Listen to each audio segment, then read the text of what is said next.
प्रारब्ध के सभी दर्शकों को मेरा नमस्कार। मेरा नाम है संदीप आर के सिंह।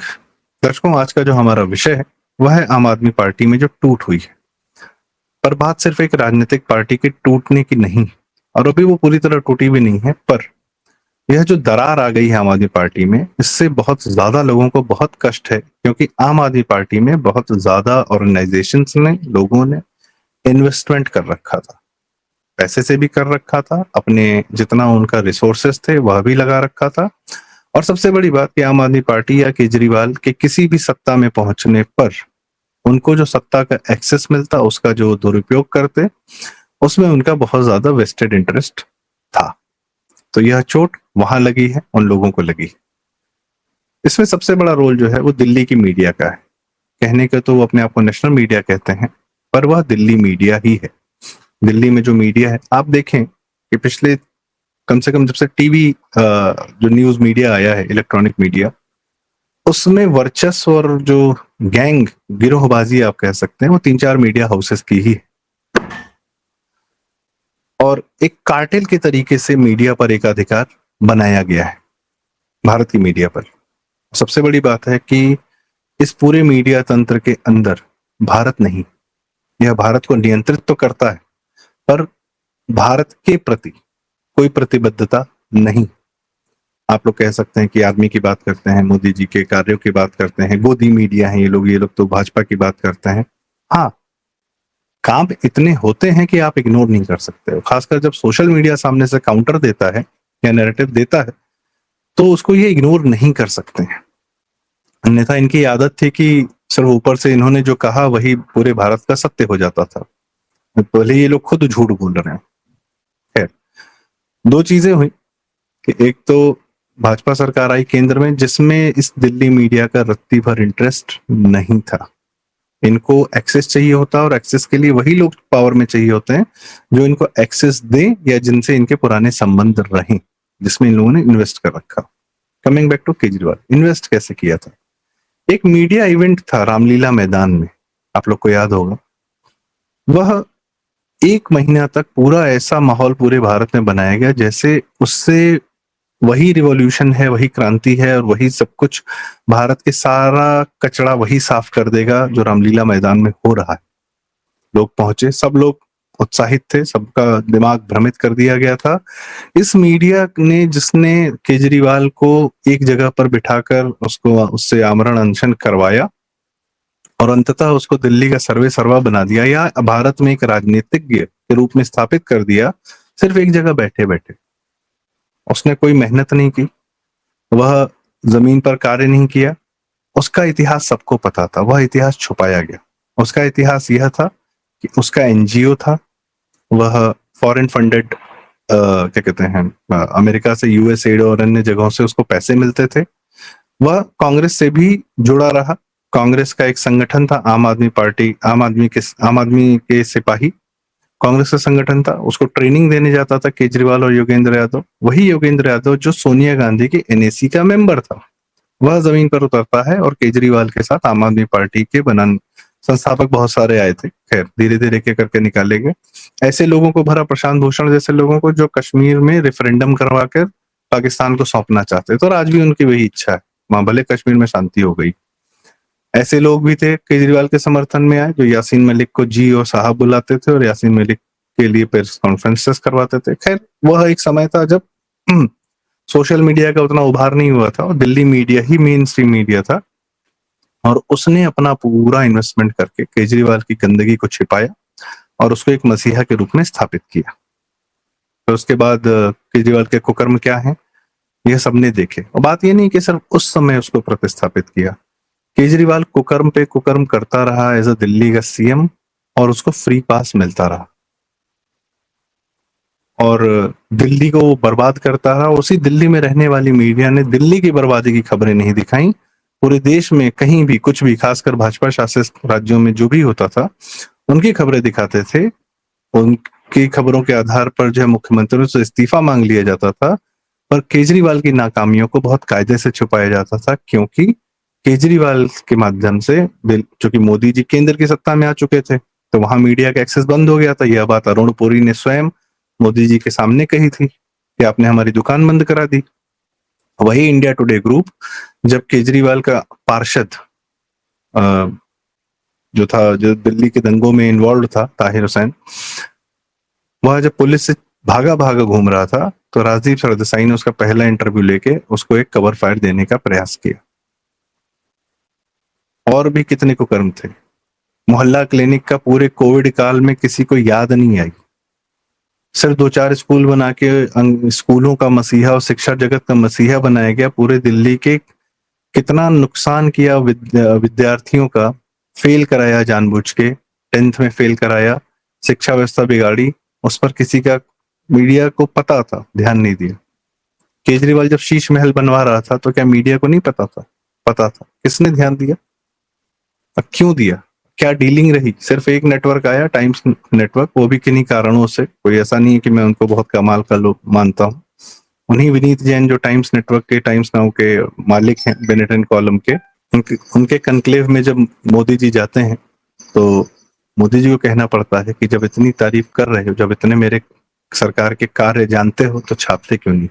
क्योंकि वही इकोनॉमिक टाइम्स है, वो हमेशा क्रिटिसिज्म मोड में रहता है। बात ये नहीं कि सरकार का क्रिटिसिज्म करता है, नैरेटिव क्या है भारत में, भारत की अच्छी बात, कायदे की बात, कमाल की बात, भारत में क्या कार्य हो रहे हैं, इंफ्रास्ट्रक्चर पे क्या काम हो रहा है, हम अपनी सुरक्षा व्यवस्था को लेकर कितने पर्टिकुलर हैं, हम यहाँ हमारे रिसर्च एंड डेवलपमेंट्स क्या हो रहे हैं, स्टार्टअप्स कैसे हैं, क्या कर रहे हैं, पॉजिटिव बातें दुनिया तक ले जाने का कार्य भी तो मीडिया का है। तो दुनिया में सिर्फ और सिर्फ भारत के प्रति नेगेटिव खबर जाती है और ये हमारी दिल्ली मीडिया करती है। लोग कहते हैं अल जजीरा है या टाइम्स, सॉरी न्यूयॉर्क टाइम्स है, वॉशिंगटन पोस्ट है, वह या यूरोप के बहुत सारे हैं अखबार। हर देश जो है वहां की मीडिया का सदुपयोग करता है, उसकी रीच का सदुपयोग करता है अपनी बात बाहर ले जाने के लिए, बेहतर बताने के लिए, अपने देश को बेहतर बनाने के लिए। इतना तो करो। गंदगी छिपाने के लिए कोई नहीं कह रहा है, पर 10 साल से यदि भारत शांत है तो इसके प्रति भी तो आपकी कृतज्ञता होनी चाहिए ना। ये सुरक्षा, ये शांति जो मिली है, ये दिल्ली मीडिया को भी मिली है, पर नहीं, उनको मतलब है सिर्फ उससे जो उन्हें सत्ता में एक्सेस दे सके, एक्सेस जर्नलिज्म। और जब यह एक्सेस कई लोगों को नहीं मिलता, और एक्सेस का मतलब सिर्फ इंटरव्यू या खबर लेना नहीं होता है। एक्सेस का मतलब होता है कि आप सचिवालय में घूम सकें फ्रीली और किसी भी विभाग में जाके कोई भी पॉलिसी किसी भी अधिकारी से बनवा सकें, बना सकें और उस पॉलिसी का बेनिफिट ले सकें। और यह चूंकि खबर पहले आपको मिली है तो आप उसका कितना बेनिफिट ले सकते हैं। किसी इलाके में किसी जमीन पर कोई नया प्रोजेक्ट आ रहा है, अगर सबसे पहले उसकी खबर किसी मीडिया हाउस को है तो वह वहां पर जाकर उस इंफॉर्मेशन का किस तरीके से ट्रेडिंग करेगा। क्योंकि खबर तो जो हमें हमारे सामने खबर आती है वो तो हार्डली 5% होती है। मेन काम तो इनका खबर छुपाना होता है या उसका इस्तेमाल करना होता है। कमिंग बैक आम आदमी पार्टी में, आम आदमी पार्टी में एक भरोसा था, क्योंकि आम आदमी पार्टी में सिर्फ मीडिया ने अपना रिसोर्सेज या पूरा चैनल पर पूरा टाइम देकर उसमें इन्वेस्ट नहीं किया था।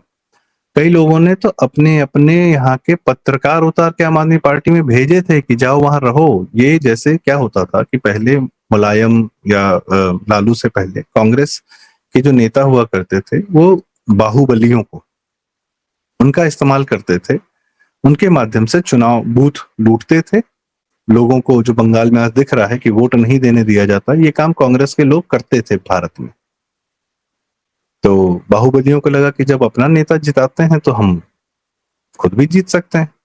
उन बाहुबलियों को टिकट देना शुरू किया समाजवादी, लालू और अन्य लोगों ने, इस प्रकार से जो कांग्रेस से छिटक के नई व्यवस्था बना रहे थे।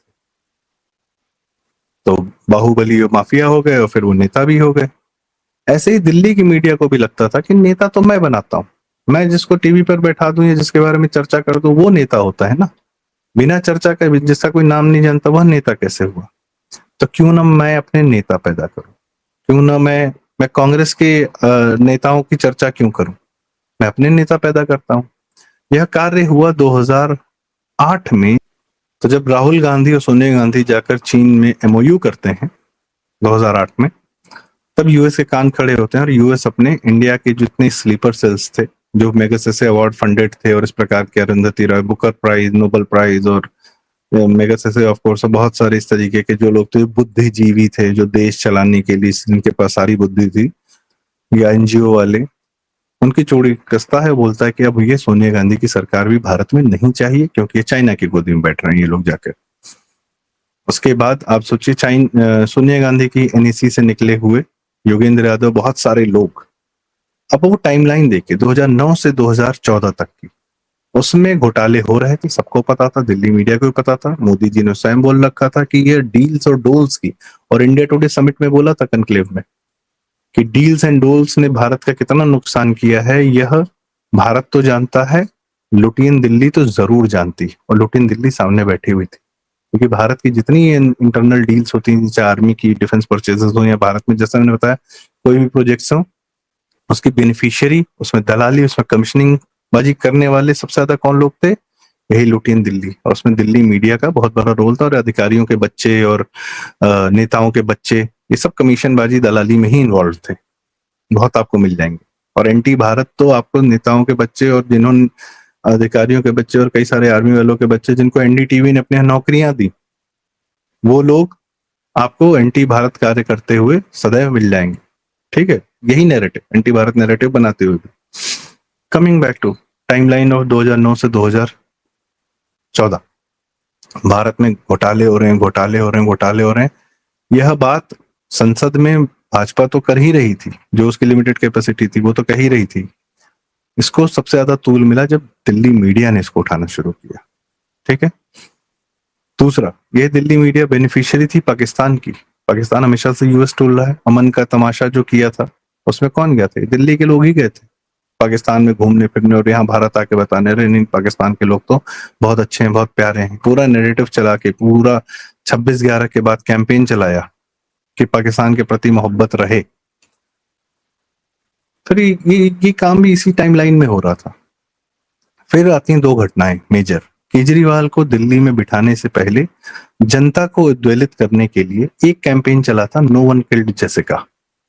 रंग दे बसंती आई, उसके बाद लोग सड़क पर उतरे। ये प्रणव रॉय ने, एनडीटीवी ने कहा था कि ये मैंने खुद अपने स्तर पर किया कि हम एक कैंपेन चलाएंगे, हम जेसिका लाल को न्याय दिलाएंगे। जेसिका लाल को इसलिए न्याय दिला रहे थे क्योंकि वो एलिट सर्कल में थी, अपना बार में सर्व कर रही थी, कांग्रेसी नेता का बेटा इन्वॉल्व था कि न्याय दिलाना है, हमें न्याय हो रहा है, न्याय दिलाना है। तो मीडिया अपनी क्रेडिबिलिटी स्थापित करने के लिए उसने यह कैंपेन चलाया, वरना हत्याएं और पता नहीं कितनी चीजें तो कहाँ कहाँ कितनी हो रही थी, कभी वो न्याय दिलाने के लिए आगे नहीं है।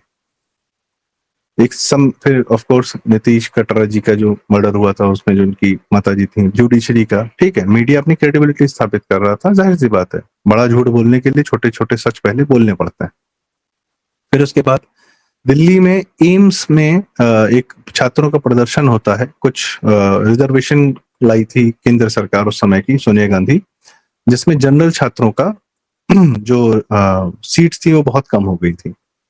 तो मेडिकल में, पीजी में रिजर्वेशन लाया गया था, उसके खिलाफ छात्रों ने प्रदर्शन किया। उस पर दिल्ली में पुलिस ने पानी चलाया, सब कुछ किया, और पानी की बौछारों से उनको पीछे किया। वह फोटो चर्चित हुई। तो छात्रों का एक आंदोलन भी दिल्ली में हुआ था 2012। फिर एक कांड होता है निर्भया, और निर्भया कांड जो था बहुत घृणित था, बहुत ब्रूटल था, और उसमें जो सबसे मेन बच्चा था, बच्चा ही उसको बोला गया, और उसको इसलिए 3 साल की ही सजा मिली, जो जुवेनाइल था। सबसे घृणित कांड ने जो किया था वो एक मुसलमान लड़का था, उसको केजरीवाल ने बाद में जाके सिलाई दी, और आज की डेट में कहाँ है, कहाँ पाला जा रहा है, किसी को नहीं पता। बाकी सबको फांसी हुई, सिर्फ उसको नहीं हुई। और वह कांड जनता को अगेन फिर से सड़क पर लाया गया कैंपेन करके, आइए हमें बिटिया का वो लेना है, बदला लेना है, या हमें न्याय चाहिए, देश की हालत खराब है, कानून व्यवस्था कुछ नहीं है, दिस दैट। शीला दीक्षित के प्रति पूरा एक माहौल खड़ा किया गया, और केजरीवाल उसके बाद रामलीला आंदोलन में, इस पूरे कैंपेन के बाद, जब इनको पता चल गया कि हम कैंपेन करके जनता को सड़क पे उतार सकते हैं, उसके बाद केजरीवाल को रामलीला मैदान में बिठाया गया, और फिर वो लोकपाल आंदोलन, और वह हुआ कि अन्ना हजारे आ गए। अन्ना हजारे का खुद का पास्ट कितना डूबियस था नोबडी नहीं, पर वही कि भारत में कुछ लोग हैं शांति से रहते हैं, गांधीयन हैं, इत्यादि इत्यादि। और फिर उसके बाद केजरीवाल आता है, कांग्रेस के समर्थन से सरकार बनाता है। किसको रोकता है दिल्ली की सरकार में? दिल्ली में भाजपा की सरकार 2013 में या 14 में जब पहला चुनाव हुआ था तभी बन जाती, पर केजरीवाल के आने से दिल्ली में सरकार भाजपा की नहीं बनती है दिल्ली के अंदर, वरना कांग्रेस के प्रति तो पूरा माहौल बन गया था। पर देशव्यापी चूंकि आम आदमी पार्टी का संगठन नहीं था, तो वह फेवर मिलता है भाजपा को और मोदी जी मेजोरिटी से आते हैं। समस्या वहां हो गई दिल्ली मीडिया को। प्लान ये था कि जितना मोदी कांग्रेस विरोधी वोट है वह पूर्ण रूप से भाजपा को न चला जाए, वह उसको जो है एक कुकर की सीटी की तरीके से केजरीवाल को बीच में रखा जाए कि जितना कांग्रेस विरोधी वोट है वो भाजपा को न मिलकर कुछ वोट यदि केजरीवाल को मिलता है तो फिर से खिचड़ी सरकार बनेगी। और दिल्ली मीडिया को खिचड़ी सरकारें बहुत पसंद है, क्योंकि शरद पवार बैठे हैं, स्टालिन बैठे हैं, कहीं पे उस समय रेड्डी बैठे हुए थे, फिर आपके उत्तर प्रदेश में मुलायम है, मायावती हैं, तो अलग अलग नेताओं से बात कौन करेगा, अलग अलग नेताओं के पास एक्सेस किसका होगा? दिल्ली के पत्रकार। इनको दलाली करते हुए नीरा रेडियो टेप में हम सबने सुना है, विनोद मेहता जी थे आउटलुक वाले, उन्होंने छापा था ये। भाई मीडिया के भी तो अपनी पॉलिटिक्स होती है अंदरूनी। तो उसके बाद यह तो दिल्ली की में खिचड़ी सरकारें हों जो जिनमें नेताओं में आपस में बात करने का, आप देखिए राजीव शुक्ला बोलते रहते हैं कि मैं बाला साहब ठाकरे को जानता था, उन्होंने मुझे उनके पास भेजा, और बरखा भी कहती थी कि मैं इस नेता से बात कर लेती हूँ। और बहुत सारे पत्रकारों का यही शगल था कि एक नेता के पास जाते थे, उनसे बात करते थे, फिर दूसरे के पास जाते थे, उनसे बात करते थे। तो इन ये नेताओं के या पावर सर्कल्स के व्हाट्सएप मैसेजेस हुआ करते थे, और मेन बात ये थी कि यह पाकिस्तान की तरह गेम खेलते थे कि एक मैसेज दूसरी जगह सही पहुंचेगा नहीं पहुंचेगा, इन पर निर्भर करता था, तो नेता इन पर निर्भर होते थे। खैर, जब एक केंद्र में मजबूत सरकार आ गई विथ फुल मेजोरिटी, जो जिसको किसी को जबरदस्ती की मिनिस्ट्री बांटने की जरूरत ना पड़े, कार्य करने के लिए मिनिस्ट्री बनाई जाए या मिनिस्टर्स बनाए जाए, उससे होने लगी तकलीफ दिल्ली मीडिया को बहुत ज्यादा। ठीक है, चलो फिर भी इनको लगा कि चलो भाजपा आ गई है, हम थोड़ा सा अपना प्रो भारत या प्रो हिंदू अप्रोच करते हैं तो हमें शायद एक्सेस मिले। कई लोग, एक नई खेप आ गई 2014 के बाद, जो पहले वामपंथी थे और अभी राम मंदिर के लिए मना कर रहे थे, लेकिन धीरे धीरे धीरे धीरे उन्हें समझ में आया कि नहीं, प्रो हिंदू होना है। समस्या तब आती है कि ठीक है, आपका एक बार मानसिक विकास हो जाए, आप पलट जाएं, आप पहले वामपंथी बहुत लोग थे, कोई बड़ी बात नहीं, दिल्ली मीडिया छाई हुई थी हर जगह, तो बना के रखती थी सबको वैसा ही, सबके दिमाग में वैसी इंफॉर्मेशन दे के रखती थी। पर जब आपको एक बार क्लैरिटी आ जाती है तो उसके बाद आपको फिर से वापस वही 2012-13 वाला माहौल या वही लोग क्यों चाहिए सत्ता में? आपको तो क्लैरिटी आ गई है, पिछले 10 साल 11 साल के कार्य भी दिख रहे हैं। पर नहीं, मतलब का भारत का कार्य होने से नहीं, मतलब है भारत को नियंत्रित करने से। नेता फिर भी एक बार नहीं चाहता है भारत को नियंत्रित करना या जनता को नियंत्रित करना, सबसे ज्यादा जनता को नियंत्रित करना चाहता है अधिकारी वर्ग, ब्यूरोक्रेट्स एंड द मीडिया। अगर जनता के कार्य आसानी से आराम से होने लगे, सबसे ज्यादा तकलीफ अगर किसी को होती, इन दोनों को होती। बहुत सारे आपको पत्रकार मिलेंगे बिहार के हैं, बिहार नीतीश से उन्हें तकलीफ है, लालू से बड़ी मोहब्बत है, या आजकल भाजपा से भी बड़ी समस्या है क्या? अपने प्रदेश को बेहतर बनाने के लिए कोई विचार, कोई पॉलिसी, कोई कार्य किसी से मिलना जाओ, वो ये नहीं करेंगे। है अपने प्रदेश के, भाई अब तो तुम्हारे प्रदेश में माफिया राज, जंगल राज नहीं है, पहले था इसलिए आप आके दिल्ली गए थे, अब पहुंच जाओ वापस, कुछ करो, कुछ बेहतर करो, कुछ बातें करो, कुछ वहां पे प्रोजेक्ट्स करो, जो भी करो ना। समस्या यह है कि कोई समस्या है क्यों नहीं, समस्याएं रहेंगी तो इनकी रेलेवेंस बनी रहेगी। कमिंग बैक टू आम आदमी पार्टी, राघव चड्ढा को खूब गाली दी जा रही है कि ट्रेटर है, दगाबाज है। ये वो लोग दे रहे हैं जिन्होंने आम आदमी पार्टी को सराख पे बिठाया था और उसमें अपना इन्वेस्टमेंट किया था, उसमें उम्मीद थी। राहुल गांधी तो इज्जत देता नहीं है मीडिया वालों को, तमीज से सबको वो गाली दे देता है। आम आदमी पार्टी से एक्सेस तो मिल रहा था, तो अब इनके पास समझ में नहीं आ रहा कि ये किस नेता में इन्वेस्ट करें। मोदी जी भाव देते नहीं, केजरीवाल खुद ही अपने लोगों को काटने में लगा हुआ है, राहुल गांधी तो लोग बचपन से देख रहे हैं, गोदी में पाला है भाई मीडिया वालों ने, तो उसकी नस नस से वाकिफ है, जाए तो जाए कहा। आम आदमी की जो टूट है बहुत लोगों के दिल तोड़ बैठी है, और इसमें मीडिया हाउसेस वाले बहुत ज्यादा इन्वॉल्व है। अब तो राजदीप को भी तकलीफ है कि राजदीप को डर लग रहा है कि कहीं उसकी बीवी को भी ना भाजपा ज्वाइन कराते हैं, तृणमूल कांग्रेस से जो राज्यसभा भेजी गई है। तो इन लोगों ने कितने पाप किए हैं, बहुत बहुत बड़े लेवल पर इनके कुकर्म है, भारत की बहुत गंदगी इन्होंने छिपा के रखी, आज भी कर रहे हैं और इनमें भारत तो नहीं है, अभी तक तो यही दिख रहा है। इसमें एक एनोमली है, थोड़े बहुत अर्णव गोस्वामी वो अलग निकले, उन्होंने अलग व्यवस्थाएं बनाई, दिल्ली मीडिया से अलग अपना एक स्थान बनाया। ऐसा स्थान बहुत सारे लोग बना सकते थे पर नहीं, वह कार्टेल अभी भी बहुत मजबूत है और आप देखें सारे चेहरे वही हैं जो कांग्रेस के समय से आ रहे हैं। वो एक अलग चरित्र है, देख वो चरित्र आज आम आदमी पार्टी के टूटने से, उसमें जो दरार आई है उससे उजागर और ज्यादा हो रहा है। इसी के साथ आज की चर्चा का समापन। आपको यह वीडियो कैसा लगा, यह बातचीत कैसी लगी, कृपया कमेंट्स में अपनी राय हमें जरूर बताएं। कृपया वीडियो लाइक करें, शेयर करें, चैनल जरूर सब्सक्राइब करें। प्रारब्ध। बहुत धन्यवाद, नमस्कार, जय श्री राम।